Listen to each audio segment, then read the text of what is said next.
senhora pretende conciliar a descarbonização da economia defendida pelo Partido Verde com a exploração do pré-sal?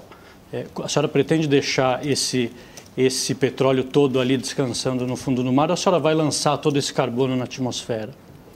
Olha, como você faz a pergunta, Dávila, parece que eu não tenho alternativa. Qual seria? Mas eu diria que temos sim uma alternativa, né? Infelizmente, o petróleo ainda é um mal necessário. E agora nós temos que pensar sobre o petróleo, a exploração de petróleo em águas profundas. O que está acontecendo nos Estados Unidos, no Golfo do México, é algo que a humanidade ainda vai ter muita dificuldade para absorver do ponto de vista desse dano ambiental. O presidente Obama já enfrenta sérias dificuldades em relação a esse desastre e, com certeza, o Brasil vai ter que se pensar à luz desse erro cometido nos Estados Unidos. Como eu disse, ainda é um mal necessário e nós não temos como abrir mão dessa fonte de geração de energia.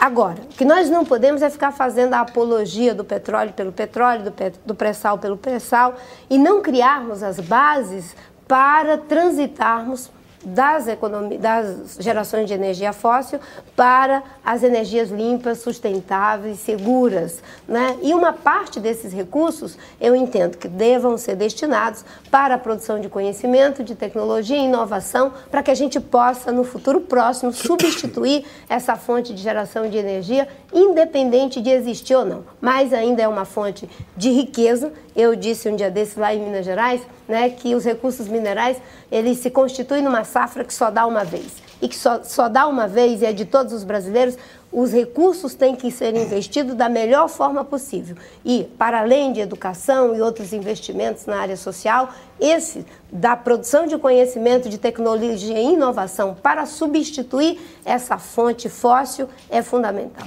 E a senhora está de acordo com a emenda recém-aprovada que divide equanimemente os royalties do pré-sal entre os estados? Eu defendi que essa questão fosse aprovada, discutida depois das eleições.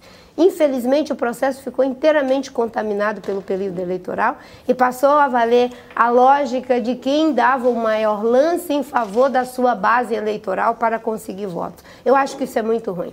Para além dessa questão que, enfim, lamentavelmente acontece na realidade do Brasil, não é? Nós temos aí a questão tributária. Os municípios hoje estão sendo cada vez mais subtraídos de recursos, né? Boa parte das finanças públicas elas são conseguidas a partir de contribuições. E os tributos não têm o mesmo nível de empenho para a sua elevação, porque isso significaria repartir com os municípios. Ou seja, os municípios hoje estão em condições muito difíceis para o investimento e para honrar seus compromissos. E o que se está fazendo é transferir uma responsabilidade, que é da reforma tributária, para os recursos do pré-sal. De sorte que é uma questão delicada e que, se eu pudesse, no Congresso, ter evitado, eu evitaria esse debate, porque eu acho que nós temos aí distorções. Os estados produtores, eles têm uma lógica, né, de recebimento desses recursos que não pode ser quebrada. Então, tem que honrar o procedimento anterior.